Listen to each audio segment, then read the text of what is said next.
liñ ci gën a am mooy satisfaction boo xamante ne am nañ ko ci ni ñu organiser tournoi bi d'abord parce que par rapport au Covid-19 nit ñi organiser wu nañ de manière à respecter les gestes barrières yi nga xamante ne moom la sax fédération imposé club yi pour le début du championnat ñun ñu ngi ci woon pour jéem ko teg li si des nekk satisfaction ci niveau de jeu bi parce que on a vu 6 équipes yoo xam ne vraiment benn bu si nekk bu footballee vraiment xelu nit ñi dal nañu quant au début du démarrage du championnat donc loolu note de satisfaction la bu club yëpp gis te remarqué ko sur le plan physique joueurs yi ñu ngi fii sur le plan tactique ñu ngi fii donc sur le plan du jeu il y a eu du beau jeu pendant tout le tournoi donc note de satisfaction yoo am nañ ko et puis que aussi le collectif remercie aussi au passage son parrain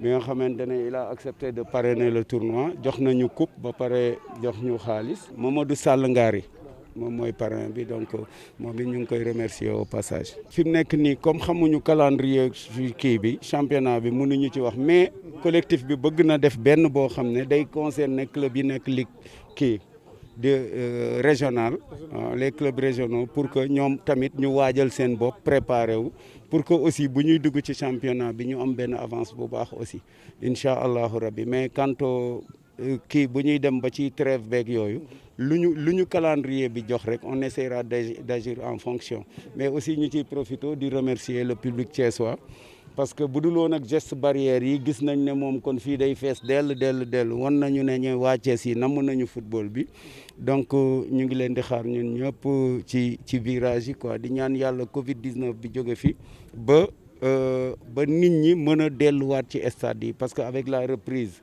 il y a les mesures que la fédération a sorties dañ ci plié wu mais que ñu ngi ñaan yàlla soppi données yi ba nga xamante ne nit ñi dinañ mën a recevoir du public dans les stades incha allah. Les impressions sont un peu mitigées mais c'est l'impression majeure c'est la satisfaction qu'on a notée pour l'organisation avec les mesures barrières qui nous sont imposées à cause du Covid-19 mais aussi par le contenu des matchs parce qu'on a vu des 6 équipes qui ont de très bonnes équipes d'un niveau vraiment très appréciable donc je pense que les clubs pourront faire un bon championnat et nous remercions tout le monde aussi d'avoir participé et surtout le parrain qui a accepté de venir parrainer, il nous a donné de l'argent et il a aussi offert une coupe donc nous le remercions Mamadou Sall Ngari au passage. Pour la trêve on ne sait pas encore, nous attendons de savoir comment se déroule le calendrier du championnat mais on a prévu de faire un autre tournoi pour les clubs régionaux donc il était dans le programme du collectif de faire ce programme on va essayer de voir avec les dates qui sont trop serrées en ce moment-là avec la reprise qui est imminente donc on va essayer de voir comment si c'est possible on va organiser ce tournoi pour les clubs régionaux sinon on va essayer de voir avec les calendriers nationaux comment on va faire si on peut organiser ou pas quoi. Mamadou Sall Ngari voilà. tey collectif club thiessois yi ñu honoré la. def leen nga nekk parrain seen tournoi bi ñu organisé. loolu mu nekk lu am solo nga nekk doomu Thiès. nga jàpp ci dugal sa loxo bu baax a baax. ni ko président bi waxee. tey yan sentiment nga am ci final bi. waaw tey moom mbégte laa si am. di jaajëfal président bi moom mu nekk ko xam ne aussi dama ko yàggoon a sopp di ko suivre mu nekkoon daanaan aussi man voilà mbégte laa ci am daal mbégte wu contribuer ci luy suqali sportu Thiès. Thiès moom wane na exemple gi lii benn jéego la bi wane ni que mën nañu sax def sport bi tout en respectant les mesures barrières yaakaar naa ne loolu war na mën a nekk. donc fii tey bi ma ñëwee sama xel dal na gis naa niñ ko organiser ni ko ñëpp respecté donc c'est possible. waaw man moom maa ngi ci ginnaaw collectif bi maa ngi ci ginnaaw lépp loo xam ne ñi ngi ci maa ngi ci pour ñu suqali aussi suñu sportu dëkk bi. pare naa ci lépp lu ñu dugg maa ngi seen ginnaaw ak sama groupe Ngari lépp lu ñu dugg incha allah buñ ma ci woowee maa ngi seen biir waaw maa ngi seen ginnaaw daal. C'est un sentiment de satisfaction pour l'honneur qu'ils m'ont fait. Je remercie le président. Je m'engage à accompagner le collectif voilà.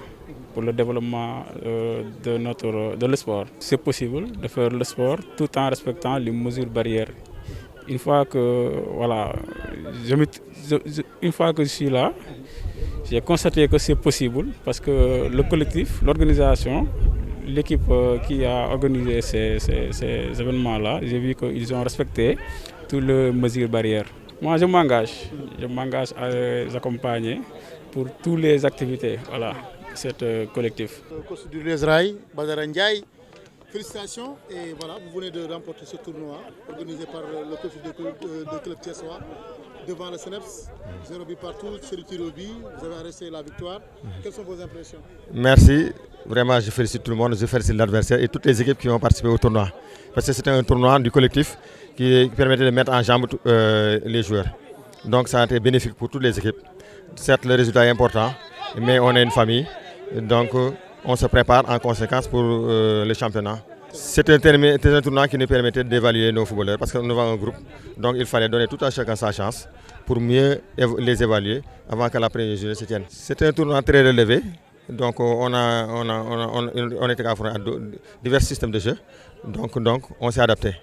Donc en conséquence c'est un bon tournoi qui a été bénéfique pour tout le monde. Tournoi wu Thiès la woon équipe yi yëpp benn lañu tournoi bi dañu doon permettre ñu defar équipe yi pour que championnat bi bañ ñu bett daal mise en jambe bi nag baax na parce que ku nekk jàngat nga ci adversaire boo dajal CNEPS équipe bu mag la ASC Thiès équipe bu mag la yàlla def na génn nañ ci mais duñu yëkkatiku foog ni ñoo leen mën ñun dañ ci doon jàngat rek ci tournoi bi jàng nañ ci lu baax léegi dañ dellu suñu terrain defarwaat pour première journée bi loolu ëpp solo. D'abord, je commence par féliciter l'US Rail qui a remporté le tournoi, mais aussi encourager mes joueurs.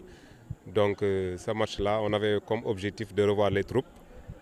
Donc c'était ça notre objectif principal. Et je pense qu'on a constaté que depuis le premier match et le dernier match, il y a une grande différence. Donc cela veut dire que exactement ce qu'on a constaté durant les 2 premiers matchs, on a eu à rectifier. Et on a constaté aussi que le résultat est positif sur le plan comportement, sur le plan jeu sur le terrain. Et c'était ça l'essentiel. Voilà. Pour nous, c'était ça qui importait le plus. Parce que d'ici peut-être 1 semaine, 2 semaines maximum, on va démarrer le championnat. Donc notre objectif principal, c'était de revoir l'équipe et de revoir les positionnements pour afin d'ici le 2 que l'équipe soit prête sur tous les plans. Donc on peut dire que le CNEPS est dans le bain pour tout simplement démarrer sa saison. Effectivement, on est en train de faire quelques réglages, mais je pense que sous peu, le problème sera résolu et que d'ici le 2, vous allez voir voilà, CNEPS dans un autre niveau. Comme je l'ai expliqué léegi, donc tournoi bi dañ fi amone comme objectif ñëw pour xoolaat suñu équipe.